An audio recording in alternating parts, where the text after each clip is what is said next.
Hi, my name is Pat, and this is my channel, Book Chat with Pat, and I'm glad that you're here. Today I'm bringing you another Poetry Thursday episode. A couple of weeks ago, I had asked viewers for requests or suggestions about themes or topics that I might cover in future Poetry Thursday episodes, and people responded wonderfully. And my past several Poetry Thursday episodes have been my efforts to respond to some of those requests. I'm going to be doing the same thing today. My good friend and fellow booktuber Stuart at Stuart Griffin 1001 had made a request for poetry about birds, and he named some specific types of birds that he would like to hear some poetry about.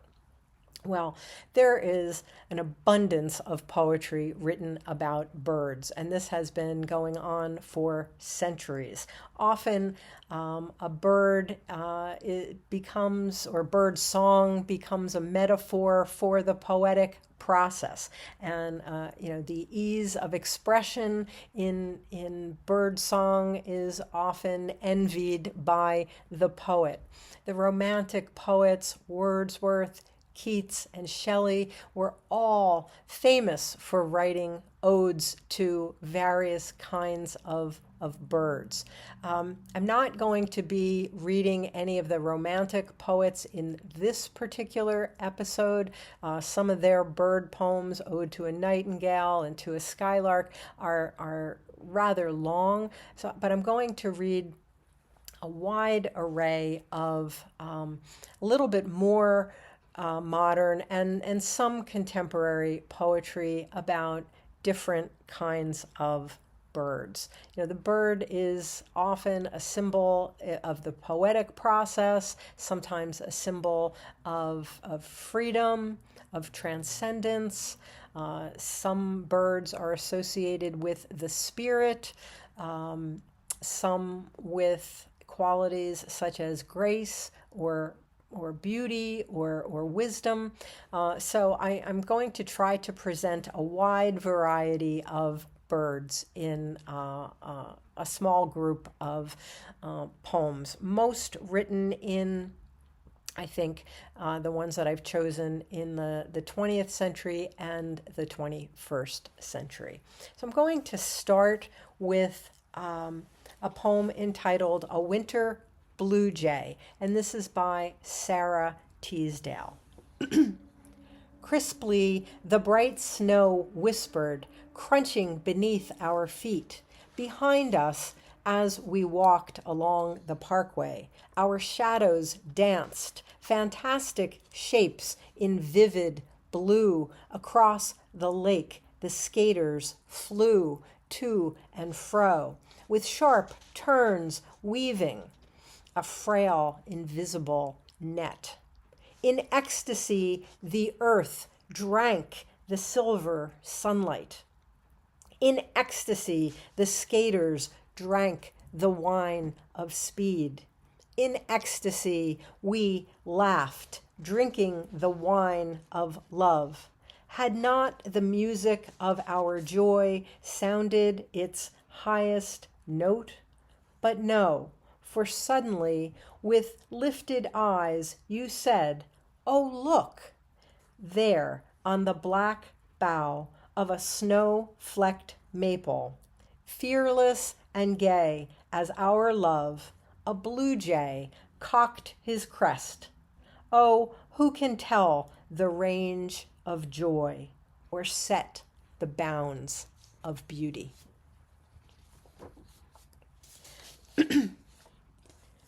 Next, I'd like to read Evening Hawk by Robert Penn Warren. From plane of light to plane, wings dipping through geometries and orchids that the sunset builds.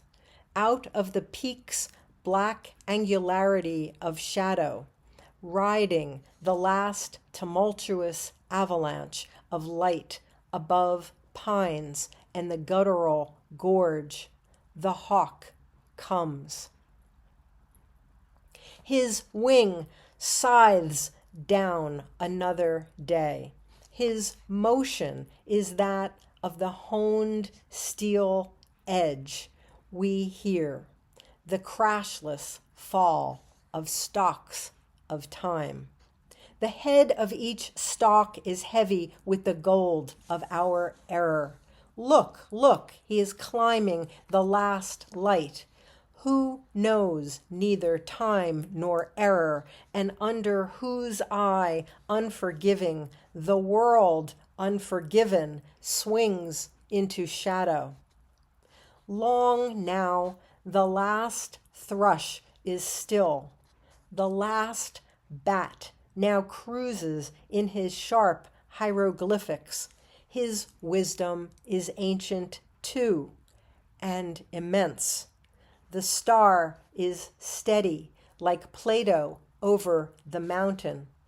If there were no wind, we might, we think, hear the earth grind on its axis, or history drip in darkness like a leaking pipe in the cellar.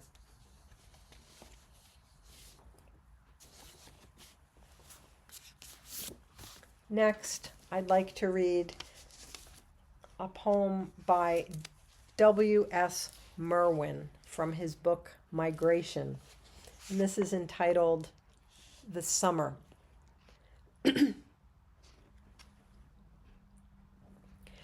After we come to see it and know we scarcely live without it, we begin trying to describe what art is.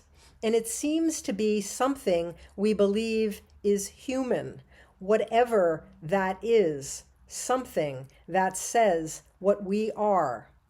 But then the same beam of recognition stops at one penguin choosing a pebble to offer to the penguin he hopes to love, and later the dance of awkwardness, holding an egg on one foot away from the snow of summer, the balancing on one foot in the flash of summer.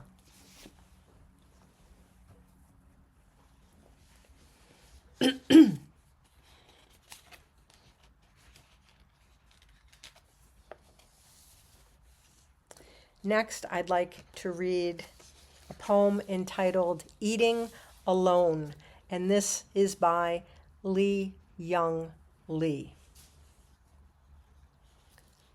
I've pulled the last of the year's young onions. The garden is bare now. The ground is cold, brown, and old.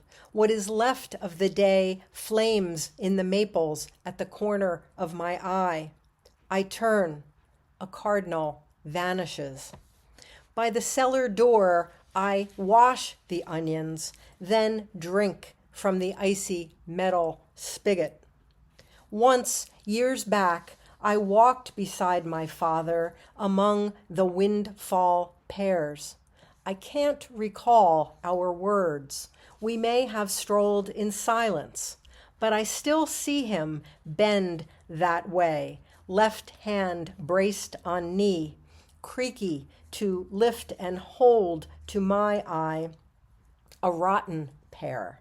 In it, a hornet spun crazily, glazed in slow, glistening juice. It was my father I saw this morning, waving to me from the trees.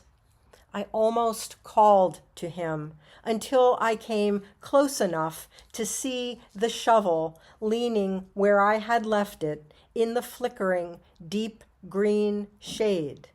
White rice steaming, almost done. Sweet green peas fried in onions. Shrimp braised in sesame oil and garlic. And my own loneliness. What more could I, a young man, want?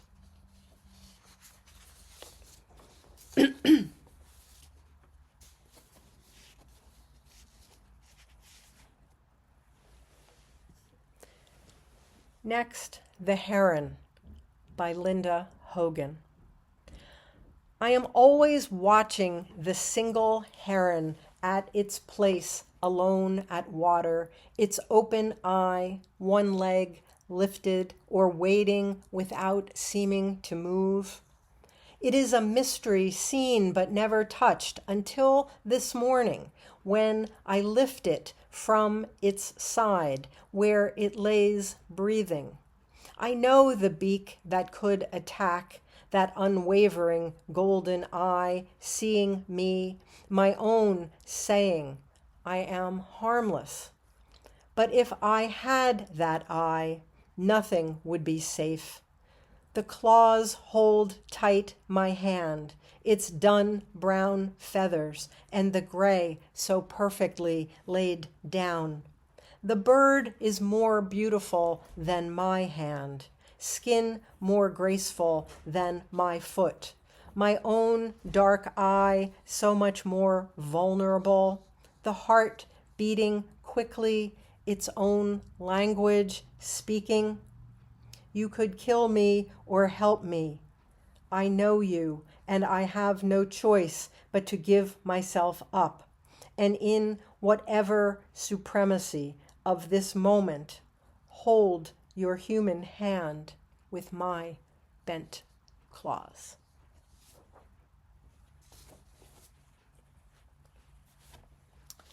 And finally, because you know I could not possibly read about anything related to nature without including Mary Oliver, I'm going to close with her poem entitled Mockingbirds.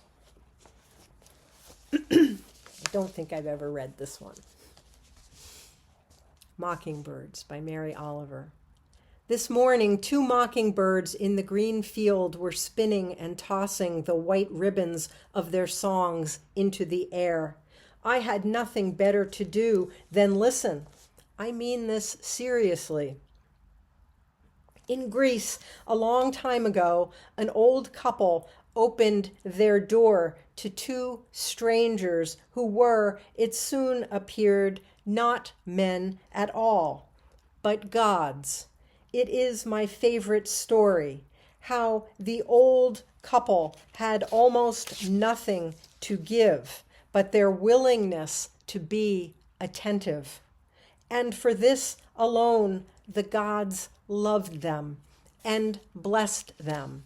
When the gods rose out of their mortal bodies like 1,000,000 particles of water from a fountain, the light swept into all the corners of the cottage, and the old couple, shaken with understanding, bowed down. But still they asked for nothing beyond the difficult life which they had already.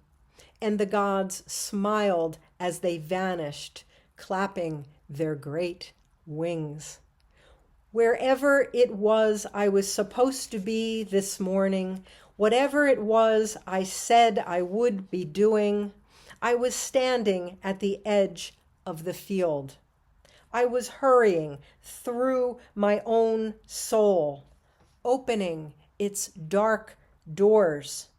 I was leaning out. I was listening. So that's some poetry about birds requested by my dear friend Stuart. I hope that you're doing well. As always, I thank you for watching. I'll speak with you again soon. Take care.